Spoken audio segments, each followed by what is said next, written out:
এমন একটা নেতা চাই যে রাষ্ট্র লইব কান্দে, সুন্দর একটা সমাজ হইব পর্ব না কেউ ফান্দে। গাম ফালাইয়া পায়ে বিদেশ থাকে আমার ভাই, রক্ত বেচে পানি বানাই ঠিকা বেডের দায়। আমরা এমন একটা নেতা চাই যে সুদে ঘুষে থাকবো না, প্রবাসী গো হকালালি টাকা মাইরে খাইবো না। স্বাধীন বাংলা কেনা আমার ভাইয়ের রক্ত দিয়া, বিতা হইতে দিমু না রে বাজি রাখুম জান্ডা দিয়া। আবার রেমিটেন্স আর আমগো ট্যাক্সের টাকায় চলবো সোনার দেশ, বুক ফুলাইয়া কমু সবাই এইটাই আমগো বাংলাদেশ।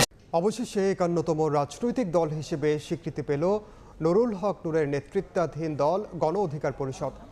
দ্বাদশ জাতীয় সংসদ নির্বাচনের আগ মুহূর্তে নির্বাচন কমিশনের নিবন্ধনের তালিকা থেকে বাদ দেওয়া হয় দলটিকে। দুপুরে তাদের রাজনৈতিক দল